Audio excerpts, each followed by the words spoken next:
നാട്ടിൽ വർഗീയ വിഭാഗീയ ചിന്തകൾ ഉണ്ടാക്കുന്നതിൽ BJP എത്രമാത്രം താല്പര്യം കാണിക്കുന്നു എന്നതിൻ്റെ മറ്റൊരു തെളിവ് കൂടിയാണ് BJPയുടെ നേതാവ് ശ്രീ ഷോൺ ജോർജ് വഖഫ് ബോർഡിൽ മുസ്ലിം മതത്തിന് പുറത്തുള്ള ആളുകളെ വഖഫ് ബോർഡിൽ നിയമിക്കണം എന്നാവശ്യപ്പെട്ടുകൊണ്ട് ഹൈക്കോടതിയെ സമീപിച്ച സംഭവം. നമുക്ക് നമ്മുടെ രാജ്യത്ത് മതവിശ്വാസികൾക്ക് മതത്തിൽ വിശ്വസിക്കാം എന്നതിനോടൊപ്പം തന്നെയാണ് മതസ്ഥാപനങ്ങൾ നടത്താനും ഭരണഘടന അവകാശം നൽകിയിട്ടുള്ളത്. വഖഫ് ബോർഡ് ബ്രിട്ടീഷുകാരുടെ കാലത്ത് പ്രവർത്തനം ആരംഭിച്ച് മുസ്ലിം വിശ്വാസവുമായി ബന്ധപ്പെട്ടുള്ള അവരുടെ സ്ഥാപനങ്ങളും മറ്റും അവരുടെ തന്നെ ഉടമസ്ഥതയിൽ സംരക്ഷിക്കാൻ ഉണ്ടാക്കിയ ഒരു സംവിധാനമാണ്. ആ വഖഫ് ഭൂമിയിൽ ചില അഴിമതികളും അനാശാസ്യകരമായ സമീപനങ്ങളും കർണാടകത്തിൽ നിന്നുണ്ടായി എന്നതിൻ്റെ പേരിൽ 2025 ഏപ്രിൽ 8 മോദി സർക്കാർ വഖഫ് ഭേദഗതി ബിൽ പാസാക്കിയെടുത്തത് മുസ്ലിമുകളുടെ സ്വത്തുക്കൾ അന്യാധീനപ്പെടരുത് എന്ന ഉദ്ദേശത്തോടെ ആയിരുന്നില്ല. ആ ഭേദഗതിയിൽ അവർ പറഞ്ഞത് വഖഫ് ബോർഡിൽ മുസ്ലിമുകൾ മാത്രം അംഗങ്ങളാകാൻ പാടില്ല.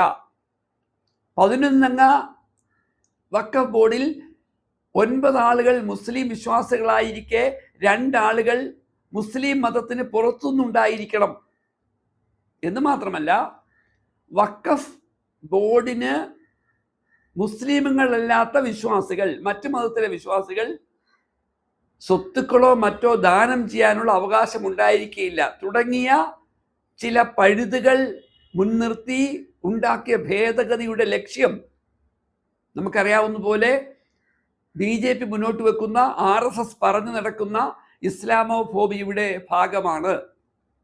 സംസ്ഥാനത്തെ വഖഫ് ബോർഡിൽ മുസ്ലിമുകളല്ലാത്ത 2 ആളുകളെ എന്തുകൊണ്ട് നിയമിക്കുന്നില്ല എന്ന് പറഞ്ഞുകൊണ്ടാണ് മിസ്റ്റർ ഷോൺ ജോർജ് ഇതാ ഹൈക്കോടതിയെ സമീപിച്ചിരിക്കുന്നത്.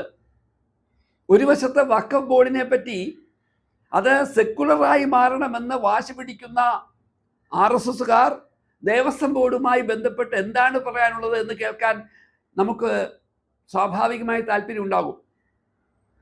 വഖഫ് ബോർഡ് മുസ്ലിം വിഭാഗവുമായി ബന്ധപ്പെട്ടുള്ള അവരുടെ സ്വത്തും മറ്റും നിയന്ത്രിക്കുന്ന സംവിധാനമാണെങ്കിൽ, നമുക്കറിയാവുന്ന പോലെ ദേവസ്വം ബോർഡ് എന്ന് പറയുന്നത് ഹിന്ദു വിശ്വാസികളുമായി ബന്ധപ്പെട്ടുള്ള ആചാരങ്ങൾ, ദേവാലയങ്ങൾ, ഇവയുടെ സ്വത്തുക്കളൊക്കെ നിയന്ത്രിക്കാനുള്ള ഒരു സംവിധാനമാണ്. ആ ദേവസ്വം ബോർഡിൽ ഉദ്യോഗസ്ഥരായി പ്രവേശിക്കുന്നവർ ഉൾപ്പെടുന്ന ആളുകൾ, ദേവസ്വം ബോർഡിലെ അംഗങ്ങൾ ഒക്കെ ഹിന്ദുക്കളായിരിക്കണമെന്ന നിയമം ഈ നാട്ടിൽ ശക്തമായി തുടരുമ്പോൾ ഇതേ ദേവസ്വം ബോർഡിന് ഇല്ലെങ്കിൽ ദേവസ്വം ബോർഡ് നിയന്ത്രിക്കുന്ന ദേവാലയങ്ങൾക്ക് പൊതു ഫണ്ടിൽ നിന്ന് പണം അനുവദിക്കുന്നത് ഒരു പുതിയ സംഭവമല്ല എന്നുകൂടി നമുക്കറിയാമല്ലോ.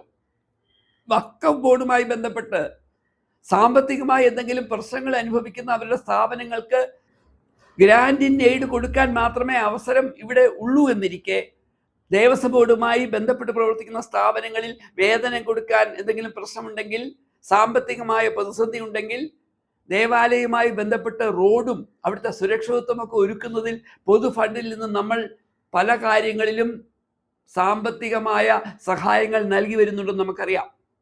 രാജ്യത്തിൻ്റെ ഭരണഘടന ജനങ്ങൾക്ക് മതങ്ങളിൽ വിശ്വസിക്കുവാനും വിശ്വസിക്കാതിരിക്കാനുമുള്ള അവകാശം കൊടുക്കുന്നതിനോടൊപ്പം തന്നെയാണ് മതസ്ഥാപനങ്ങൾ നടത്താനുള്ള അവകാശവും അനുവദിക്കപ്പെട്ടിരിക്കുന്നത്.